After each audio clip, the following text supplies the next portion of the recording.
domingo. El domingo es el mejor día de toda la semana. No hay día como el domingo. ¿Por qué el domingo es el mejor día de toda la semana? Porque tenemos la bendición, el privilegio de venir y cumplir con nuestra función como sacerdotes, la cual solamente es posible cumplir cuando venimos al templo. Fuera del templo somos hijos de Dios. Dentro del templo somos servidores de Dios. La liturgia nos permite servir a Dios de manera uniforme y de esa manera pues adorar, servir a Dios de manera correcta. Nosotros presentamos, o la iglesia presenta la liturgia para esto, para que ordenadamente todos, no cada quien haciendo la oración que quiere y diciendo lo que quiere de manera desordenada, no, sino que de manera ordenada podamos entonces recitar el salmo, ya sea responsorial, como en algunas oportunidades, o ya sea antifonal, como en este día. Hacemos oraciones, cantamos alabanzas, y de esta forma entonces cumplimos con ese papel, con ese rol que el Señor nos ha dado por gracia y que es una verdadera bendición. Es una verdadera bendición, un verdadero privilegio. Por eso el domingo es el mejor día de toda la semana. Estamos en el tercer domingo después de la Santísima Trinidad. Ese es el tiempo litúrgico. También pudiera conocerse como tiempo ordinario, por eso estamos de verde en este tiempo. Las canciones, usted ve que han pasado a ser ahora un poco más alegres, han venido a ser alegres las alabanzas al Señor. Así que es un tiempo también, bueno, como todos los tiempos litúrgicos, es un tiempo también bien importante, bien agradable, bien bonito, que nos enseña cosas realmente pues bien especiales. Este día vamos a estar tocando este tema. Le he puesto por nombre El Señor encontrará lo que se ha perdido. El evangelio de este día, usted sabe que mis homilías están fundamentadas principalmente en el evangelio. Muchísimas veces no hago una conexión con la lectura del Antiguo Testamento y con la lectura de alguna de las cartas apostólicas, según el leccionario correspondan, sino que me mantengo centrado en lo que es el texto del evangelio. Eso es una forma expositiva de predicar o de enseñar. Y aunque no vamos tan hilados capítulo a capítulo, versículo a versículo, sí por lo menos me permite, y es de mi agrado, poder entonces concentrados en un pasaje, poder extraer de allí la enseñanza que este pasaje nos trae. Entonces, el día de hoy, la lectura que corresponde es la lectura del Santo Evangelio según San Lucas, capítulo 15. No es del, yo aquí puse, perdón, le puse en el texto, puse del 1 al 10, pero no es del 1 al 10, es aproximadamente del 3, del 4, por allí. No recuerdo ahora, se me va. Pero es la parte donde comienzan las parábolas. Hay 3 parábolas consecutivas acá que son realmente muy importantes. Son archiconocidas. La mayoría de la gente que alguna vez ha ido a alguna iglesia, que ha tenido contacto con la iglesia, que ha sido de alguna manera catequizado en algún momento de su vida, ha escuchado y seguramente recuerda estas 3 parábolas que están acá en el Evangelio de San Lucas. Las 3 tienen un mismo objetivo. El Señor está apuntando a una verdad particular. Sin embargo, la iglesia divide y toma entonces las 2 primeras parábolas, que son cortas, y las separa de la tercera para hablar de la tercera exclusivamente porque es más extensa y porque tiene, además, se le puede sacar pues de allí algunas cosas que son bien importantes, bien interesantes, y que al unirlas pues a las 2 primeras pudiera ser para muchos el tema extenso. Entonces, este día solamente tocamos las dos primeras parábolas. Estas parábolas son conocidas como la oveja perdida y la moneda o la dracma perdida. Entonces, ya sabiendo usted que me está viendo por internet, que me está viendo por Zoom, de qué lectura, cuál es la lectura en la cual vamos a basar nuestra enseñanza, puede ahora mismo ir y buscarla, hacer la lectura usted allí o tener su Biblia abierta. Ya sabe que es el Evangelio según San Lucas, capítulo 15, aproximadamente el verso 3 al 10. Ahí sí, sería correcto. Entonces, la puede ir buscando para que lo tenga a mano. Vamos a hablar de lo siguiente, vamos a hacer una introducción, vamos a hablar solamente de estos tres puntos. Perdidos o perdido, buscado y encontrado. Esos tres puntos son los que vamos a hablar. No vamos a hablar de ninguna otra cosa. La introducción va a ser un poquito más extensa que los tres puntos que tenemos a continuación, que no van a ser realmente extensos, sino bien concretos. Vamos a entrar entonces, vamos a hablar entonces de hacer la introducción. El Evangelio de hoy, como dije, nos presenta dos de tres parábolas que son muy conocidas. Estas parábolas están en el capítulo 15 de San Lucas. Estas son conocidas como la parábola de la oveja perdida y la parábola de la moneda perdida. Recordemos ahora qué es una parábola. Una parábola es una verdad espiritual unida a una historia tomada del vivir común a manera de ilustración. Las parábolas del Señor, las parábolas de Jesús, tienen una única enseñanza central que puede a su vez llegar a tener varias aplicaciones, pero no hay tal cosa como que una parábola tenga tres significados diferentes. No, siempre tiene un significado, siempre hay una intención y una enseñanza allí, que esa enseñanza nosotros la podemos aplicar de manera diferente a nuestras diferentes facetas de la vida, sí, es cierto, pero no hay tal cosa como que de una misma parábola hablemos dos o tres enseñanzas diferentes. Eso es un error hacerlo pues de esa manera. Entonces es una verdad, ¿verdad? Una verdad que se toma y se une a una historia común, se pone juntas y se lanzan. ¿Ok?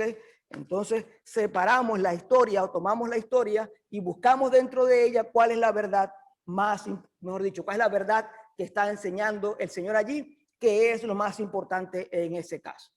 En este caso en particular, que nos ocupa hoy, el que hayan sido reiteradas dos veces, es decir, dos parábolas muy cortas, exactamente con la misma verdad una y la otra, lo que nos muestra o nos indica es la importancia que el Señor le da a esto.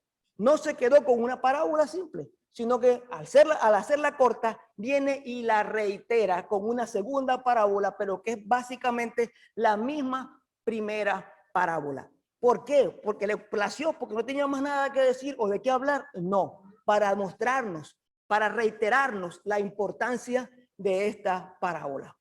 Lo que se escuchó fue... Escuché recording, ¿será que se paró la grabación o no?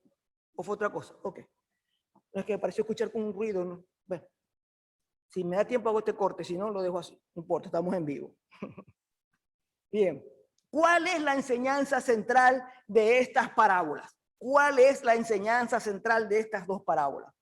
Jesucristo, nuestro Señor, tiene el propósito de revelar el corazón de Dios que no quiere que alguno se pierda, sino que se goza, se alegra de que nos volvamos de nuestros caminos y procedamos al arrepentimiento.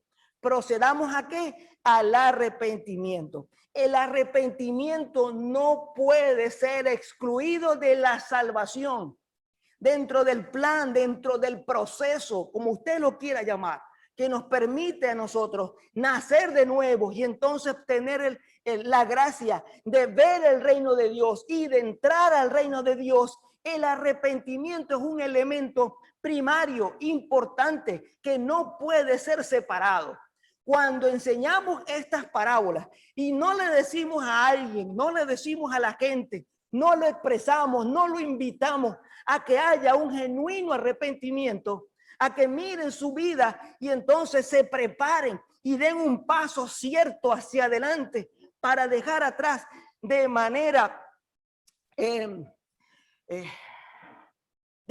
clara, intencional, entonces no estamos haciendo nada. Porque realmente Jesús va a establecer aquí una comparación y va a decir que Él va a buscar exhaustivamente la moneda y va a buscar exhaustivamente la oveja, que van, por supuesto, son símiles, ¿verdad? Son para ilustrar. Pero no hay tal cosa como que alguien sin arrepentirse pueda decir que el Señor lo ha encontrado. Que si arrepentirse pueda decir que ha vuelto a la comunión con Dios. No puede, porque el arrepentimiento es uno de los puntos o de los elementos principales dentro de esta historia. Entonces, en Primera de Pedro, capítulo 3, verso 9, el ruido que estoy diciendo yo, que estoy escuchando, son truenos. Que me parecía que había algo raro y tal, son truenos, está lloviendo durísimo. Bien. Primera de Pedro, capítulo 3, verso 9, dice: el Señor no se tarda en cumplir su promesa, según algunos entienden por tardanza, sino que es paciente para con vosotros, no queriendo que nadie perezca, sino que todos vengan al arrepentimiento. El apóstol Pedro está hablando acerca de qué, de la segunda venida del Señor. Y está diciendo, sí, algunos lo tienen por tardado, algunos dicen que el Señor se ha tardado demasiado y comienzan a dudar de que ciertamente Él vaya a volver, de que ciertamente Él vaya a venir de nuevo. Y eso era en los tiempos del apóstol Pedro, estaba vivo y había gente diciendo que se había tardado mucho. Han pasado 2000 años después de eso. ¿Y qué debemos entender nosotros de eso? ¿Que el Señor se ha tardado, que se olvidó o que no va a volver? No, lo que dice el apóstol explica claramente, si Él no ha venido, si Él ha retrasado el tiempo de venir, no es porque Él no quiera venir, porque no pueda venir o porque no vaya a venir, sino para dar tiempo a que todos, ¿qué cosa? Procedan al arrepentimiento. Si no hay arrepentimiento, no hay salvación, no hay salvación. Ezequiel capítulo 18, verso 23 nos dice: ¿acaso me complazco yo en la muerte del impío? Declara el Señor. Y no en que se aparte de sus caminos y viva. El Señor se complace, se alegra porque el impío se aparta y se arrepiente.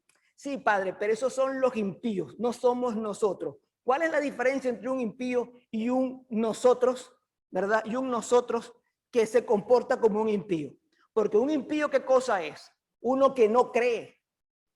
Pero yo creo, sí, gloria a Dios, perfecto, te aplaudo, muy bien. Pero hay algunos que dicen creer, pero sus acciones no dan evidencia de que ha creído. Entonces, ¿qué ocurre? Que hay una falsa, sería en el argot de hoy, que es muy popular, sería un falso positivo. Sería un falso positivo. Usted sabe cuando la gente hoy día con la broma, con este problema del COVID, le hacen un test y resulta que sale positivo, pero en verdad no lo tenía, ¿verdad? Porque no manifestó nada y le repiten el test y resulta que sale negativo y le vuelven a hacer el test y vuelve a salir negativo. ¿Qué dicen del primero? Ah, es un falso positivo. Pues utilizando ese argot voy a decir que aquellos que dicen creer, pero que no se manifiesta por ninguna parte evidencia o frutos de que han creído, ¿frutos de qué? De arrepentimiento. Si no se manifiestan los frutos del arrepentimiento y su manera de vivir está completamente, es diferente a la forma de vivir, de placer y de gusto de esta sociedad que nos impulsa siempre a separarnos de Dios, entonces es un falso positivo. No ha creído de verdad. Ezequiel 33:11 dice: diles, vivo yo, declara el Señor, que no me complazco en la muerte del impío, sino que el impío se aparte de su camino y viva. Volveos de vuestros malos caminos, dice el Señor. Él no se complace.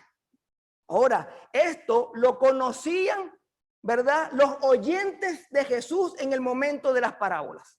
¿Con quién estaba hablando Jesús? Con fariseos y con escribas, con hombres, ¿verdad? Que seguían a Dios, que vivían tratando de apartarse del común y vivir de acuerdo a la ley de Dios, pero el problema era que vivían bajo ¿qué? Bajo la interpretación particular, exagerada y distorsionada de la ley de Dios.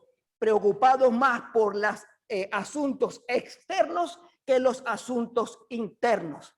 Paréntesis, como mucha gente hoy que no falta a la misa y puede arrodillarse y puede hacer grandes expresiones físicas, gestuales, ¿verdad? De oración y adoración, pero que su corazón está vacío. Cuando sale, se sigue comportando con odio, con rencor, con deshonestidad, con infidelidad cuando sale de la iglesia. Entonces, cuando se arrodilló ¿qué? Corporalmente, de manera exterior, pero su corazón nunca se ha arrodillado delante de Dios. ¿Qué hacemos entonces? Como algunos, ¿quitamos los gestos exteriores? No, de ninguna manera. Bien nos es hacer las dos cosas. Las dos cosas. Que nuestra gesticulación exterior, que la manifestación que hacemos, por ejemplo, de alegría cuando sonreímos y aplaudamos, no sea hipócrita como la de un actor en medio de una película, sino que sea inspirada o el resultado de un estímulo real y cierto que el Señor ha provocado en nosotros. Seguimos. Perdidos.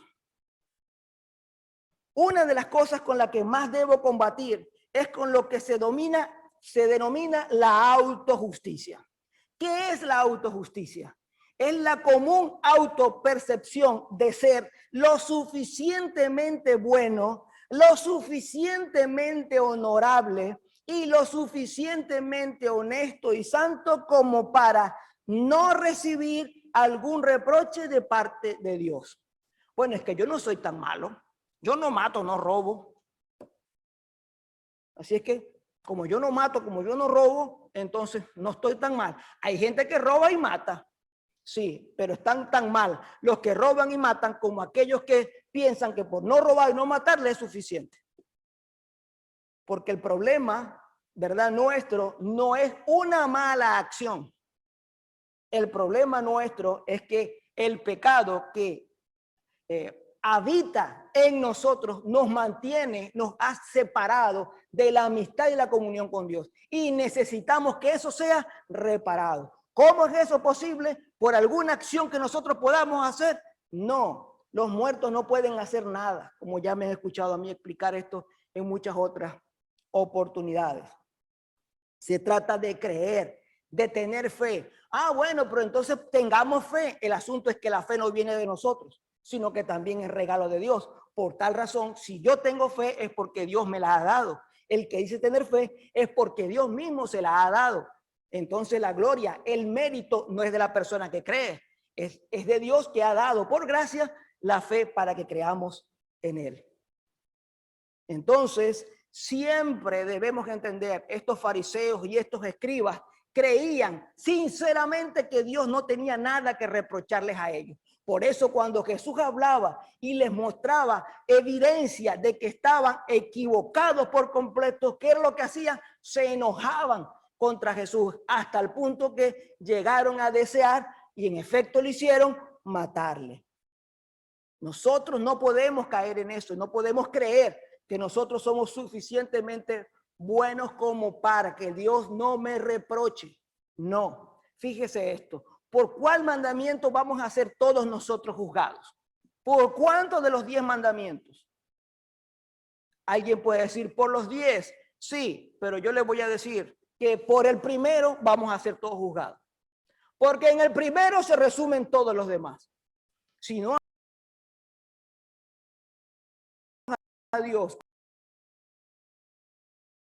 con todo nuestro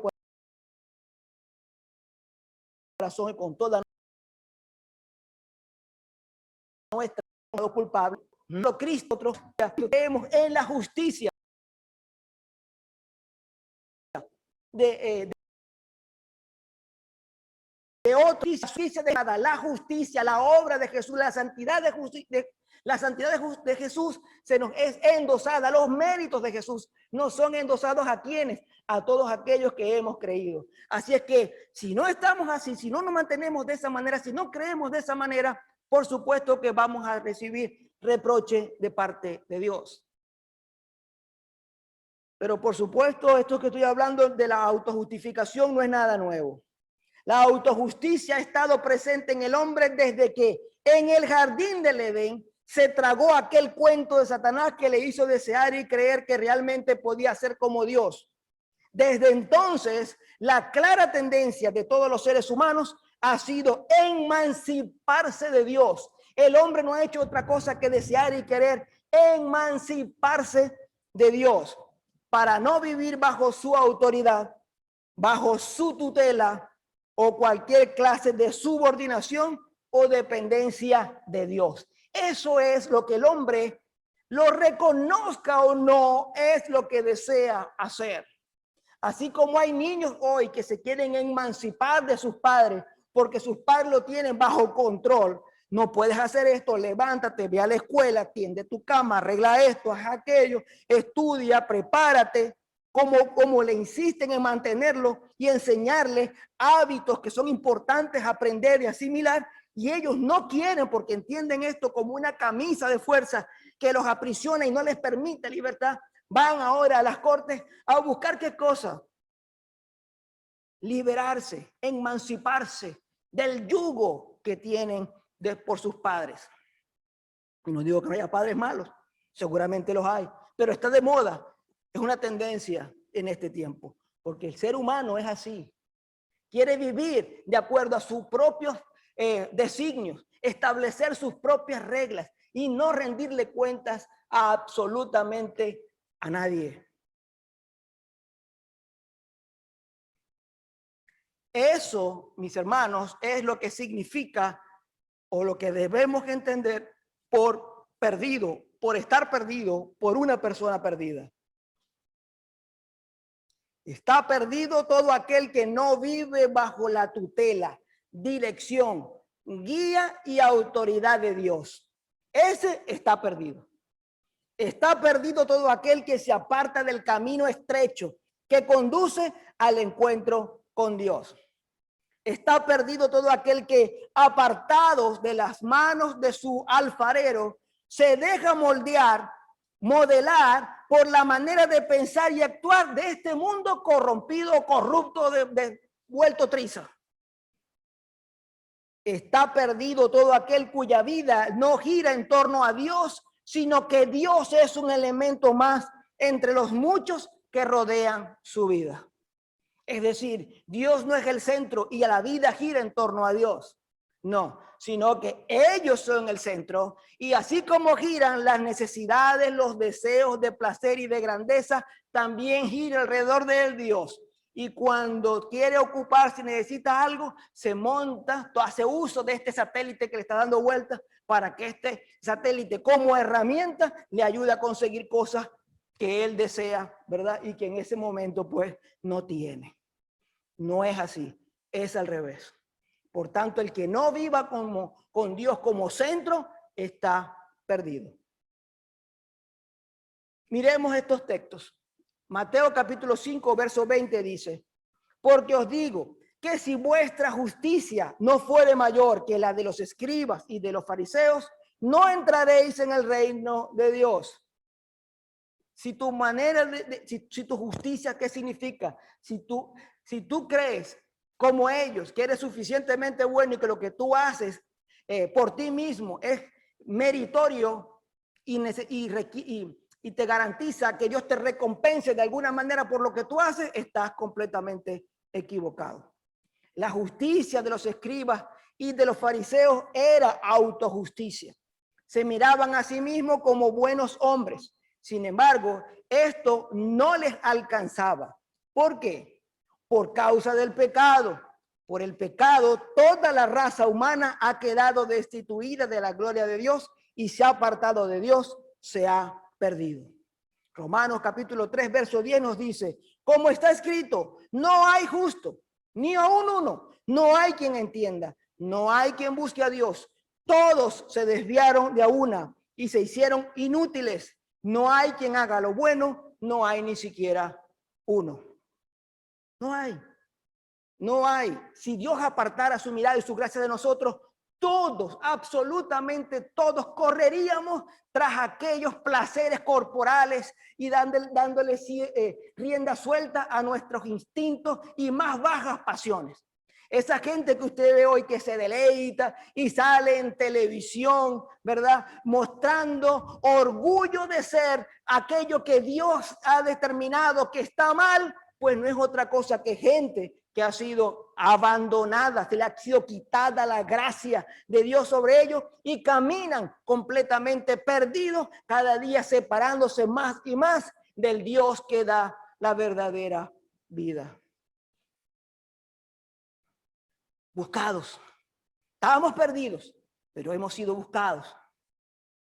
Algo que no suelo hacer, pero que en vista de tantas explicaciones que andan por allí, que dicen lo contrario, me ha parecido necesario aclarar que en ambas parábolas, tanto la oveja como la moneda eran comunes.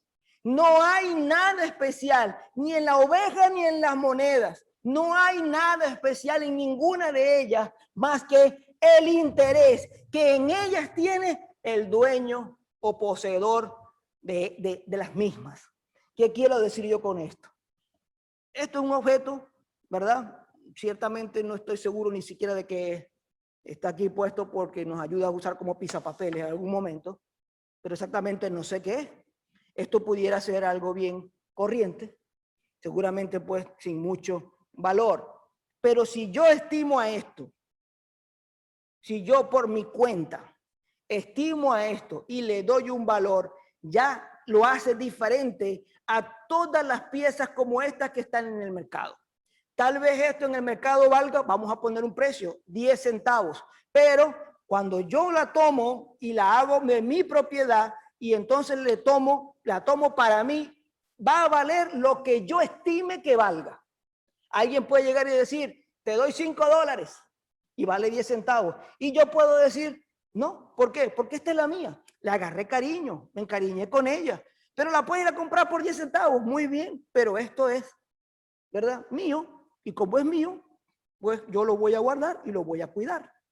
Voy a tener, le brindo un aprecio, le pongo un precio, la sobrevaloro en todo caso comparado con las estimaciones comunes. ¿Por qué? Porque a mí me ha placido, ¿verdad?, apartarla para mí y darle entonces un valor, sacarla del mercado y darle un valor particular que yo le doy. ¿Qué hace especial a esta cosa? Nada. Lo que la hace especial es que yo la he adquirido, de que yo la tengo y le he dado un precio que está fuera del mercado. Eso es lo que la hace especial, más nada. Es como cuando usted de repente va a comprar un sombrero, ¿verdad? Y llega a una tienda y dice, ¿cuánto vale ese sombrero vaquero? Ah, ese sombrero vaquero es de buena marca y vale $300. Ah, qué bien. ¿Y cuánto vale aquel que se ve feíto? Ah, aquel vale 5,000, pero aquel está feíto y como usado. Sí, pero ese es el que usaba John Wayne para las películas. Materialmente, ¿verdad? Materialmente no vale aquel más que este, pero aquel tiene un valor agregado que se lo da ¿qué? Algo intangible. Pues así somos nosotros. Eso intangible que hace que tú y yo seamos realmente valiosos no es lo que nosotros somos en nosotros mismos, sino el que Dios nos ha buscado, nos ha llamado, nos ha apartado y hecho propiedad suya. ¿Me entiende? Por tal razón, esa gente que sale y se enorgullece y se empavonea diciendo, oh, porque yo, porque nosotros, porque merecemos, porque tenemos, porque podemos decir, porque podemos ordenar, porque tenemos tal cosa. Por favor, por favor. Israel se creía que era gran cosa. ¿Por qué? Porque eran el pueblo de Dios. No entendieron que lo hacía gran cosa era que eran pueblo de Dios. Dios no lo hizo, no los escogió por ser gran cosa. No eran nada. Y vinieron a hacer gran cosa porque Dios los escogió. Pero ellos se miraban a sí mismos, miraban a los pueblos vecinos y decían, pobre de ustedes, no son como nosotros. No había diferencia. Dios pudo haber escogido a los otros. Es más, Dios pudo haber levantado de piedra hijos de Abraham, dijo el Señor. ¿Entienden? Entonces no podemos nosotros pensar que somos realmente valiosos, tan valiosos para Dios que Él va a hacer y va a buscar y hizo. No, no. No por nosotros mismos. Ojo, somos valiosos, pero no por un valor intrínseco, sino por el que Él nos da. Espero que se haya entendido. Juan 10:11. Yo soy el buen pastor. El buen pastor, estamos en el punto de encontrados, ¿verdad? Buscados, perdón. Yo soy el buen pastor. El buen pastor da su vida por las ovejas. El asalariado huye porque es asalariado y no tiene cuidado de las ovejas. Yo soy el buen pastor y conozco mis ovejas y las mías me conocen, no como, perdón, como el Padre me conoce y yo conozco al Padre y pongo mi vida por las ovejas. También tengo ovejas de otro redil, que no son de este redil. Aquellas también me conviene traer y oirán mi voz y habrá un rebaño y un solo pastor. Las ovejas comunes, lo que lo hace especial es que el Señor las tomó como propiedad suya. Ahora, ¿qué pasa si una oveja deja de ser propiedad de Dios? ¿Cuánto valor tiene? Pierde el valor. Pierde el valor. Si esta pieza que yo puse de ejemplo, ¿verdad? Cae fuera y alguien la encuentra. Cuando la encuentra dice, no vale nada. Y lo bota. ¿Qué hace con ella? La bota. Y si va, se le ocurre mirar en el mercado a buscar y se da cuenta que vale 10 centavos, como pusimos al principio, y usada, la bota. Separados de Dios no tenemos valor alguno. Separados de Dios no tenemos valor alguno. Repito, separados de Dios no tenemos valor alguno. El valor de la oveja no está en la oveja misma, sino en el hecho de que es oveja de Dios. Lucas capítulo 4, verso 18. El Espíritu del Señor está sobre mí, por cuanto me ha ungido para dar buenas nuevas a los pobres. Me ha enviado a sanar a los quebrantados de corazón, a pregonar libertad a los cautivos y vista a los ciegos, a poner en libertad a los oprimidos, a predicar el año agradable del Señor. Dios fue quien tomó la iniciativa. Él vino, allí está. Para eso he venido, para eso fue enviado, a sanar a los quebrantados de corazón, a pregonar libertad, porque estábamos cautivos por el pecado, cautivos, separados de Dios, ciegos. Pero Él vino para predicar el año agradable del Señor. Él tomó la iniciativa, Él tomó todo el asunto de nuestra salvación en sus propias manos. Lucas capítulo 4, verso 32 dice, no he venido a llamar a justos, sino a pecadores. ¿A qué cosa? Al arrepentimiento. Entonces hay predicadores que dicen, porque Dios te ha llamado. Porque Dios te ha llamado. Sé bueno con tu vecino. Da ayuda a los pobres. Puedes organizar, unirte a una ONG para mostrar con obras cuán bueno tú eres y cuánto Dios ha hecho contigo. ¿Y el arrepentimiento? ¿Dónde está? ¿Dónde queda? Porque a veces el mismo sacerdote, el mismo pastor, no entiende que esos que están allí en el frente suyo, él no sabe cuántos de los que están en el frente suyo se han arrepentido y cuántos no. Y asume con gravísimo error que todos lo han hecho, que todos son salvos, que todos son santos y que ninguno va a ser reprochado por el Señor. En Ezequiel dice a esos pastores que cuando el Señor nos manda, porque yo me incluyo, nos manda a decir y a exponer al pecador que tiene que arrepentirse y no lo hacemos, entonces la sangre de ese pecador se me cuenta a mí. Pero si yo lo advierto y él no cambia, su propia sangre está en sus propias manos, no en las mías. Por eso usted ve como con insistencia invito a la gente a cambiar, a recibir realmente al Señor y cambiar, y que éste, transformando su vida, cambie, ¿verdad?, su manera de vivir. Dios no se quedó en su trono celestial viendo la autodestrucción del hombre. Él actuó, vino a buscar lo que se había perdido. Encontrados. Lo que hemos oído su voz y atendido su llamado, hemos sido encontrados.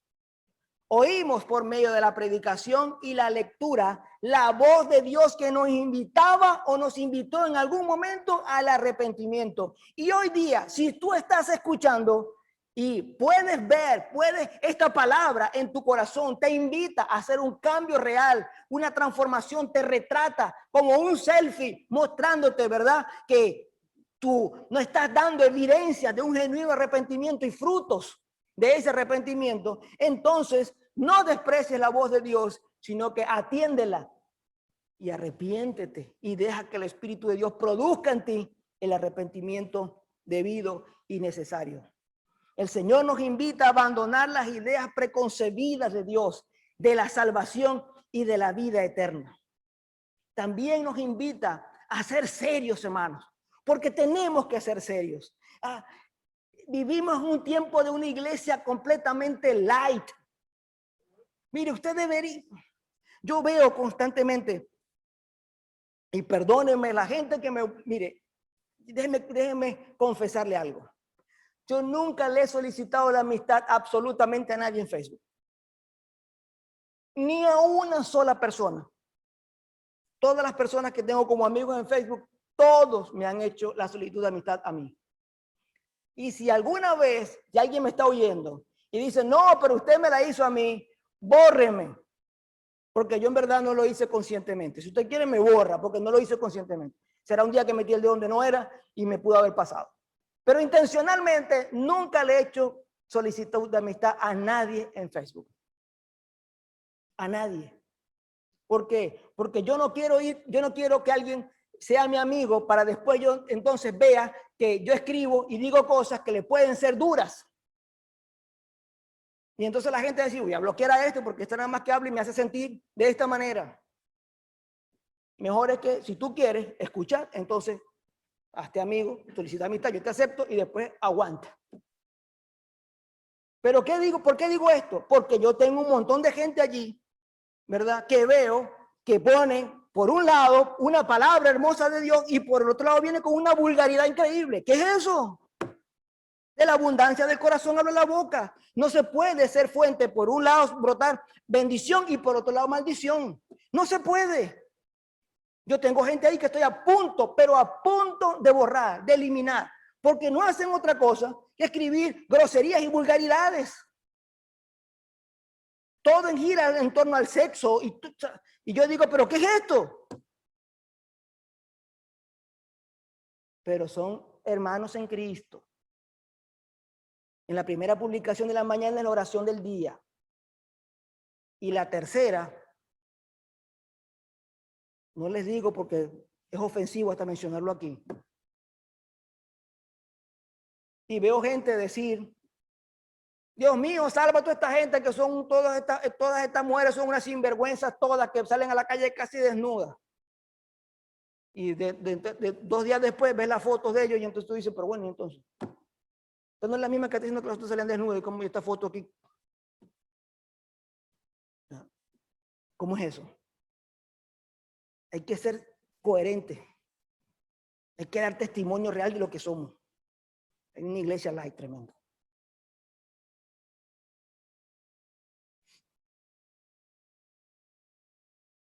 Los que hemos oído su voz y atendido su llamado hemos sido encontrados. Oímos por medio de la predicación y de la lectura la voz de Dios que nos invita al arrepentimiento, nos invita a abandonar las ideas preconcebidas de Dios de la salvación y de la vida eterna. A dejar nuestros propios caminos. A eso nos invita el Señor. A eso nos invita, no, a eso nos llama el Señor. Porque Él no está invitando, Él te está diciendo, Él te está ordenando, pero como Él, si no eres su súbdito, si no lo reconoces a Él como Señor, no le vas a hacer caso. Él está ordenando, nos está ordenando a dejar nuestros propios caminos para seguir tras Él, tras sus huellas. Ojo, huellas de negación, no de coronación. No de coronación, primero el sacrificio y después la gloria. ¿Huellas de qué? Huellas de autonegación, huellas de sacrificio, huellas de obediencia, huellas de dependencia, huellas de cruz, huellas de muerte al yo, huellas de servicio al humilde, de servicio al hermano, de servicio a Dios. Huellas de perdón, de reconciliación con aquel que nos ha ofendido y nos ha maltratado y nos ha hecho de lo peor que se puede imaginar en la vida. Huellas de entrega total, eso sí, con la vista puesta en aquellas palabras del apóstol San Pablo. Con esto termino. Que dijo, ya no vivo yo, sino que Cristo vive en mí. Allá debemos apuntar, hacia allá debemos ir, a que podamos decir como Él, ya mi vida no es mi vida, Cristo vive en mí. Padre, usted lo puede decir, no, no lo puedo decir, no lo puedo decir. pero créame, no me creo nada. Es decir, no creo que yo soy. Yo sé que yo soy pámpano, que tengo que estar unido a la vid para dar fruto. Yo sé que soy oveja, que tengo que escuchar la voz de Dios y atenderla. Yo sé muy bien, sé perfectamente. Sé que tengo que tener aceite en mi lámpara. Lo sé, lo sé. Se los enseño, pero lo sé. Y trabajo en mantener aceite en mi lámpara para que esta permanezca encendida cuando Él venga. Oremos.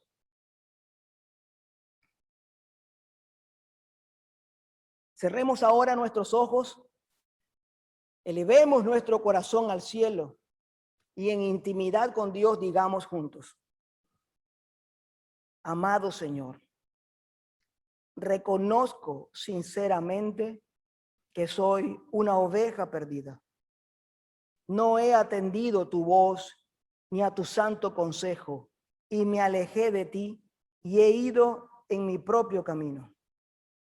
He actuado independientemente de ti. No me he mantenido, Señor, bajo tu tutela. Por eso te pido auxilio. Que tu Espíritu Santo produzca en mí arrepentimiento genuino y de esta manera me lleve de regreso a tu redil para que así haya verdadera fiesta en el cielo. Tú que vives y reinas por los siglos de los siglos. Amén. Amén. Que haya fiesta en el cielo. Que haya fiesta en el cielo porque nosotros nos volvemos a Dios, nos volvemos al Señor, nos arrepentimos genuinamente y nos unimos a Él para siempre. Hasta aquí la homilía de este día.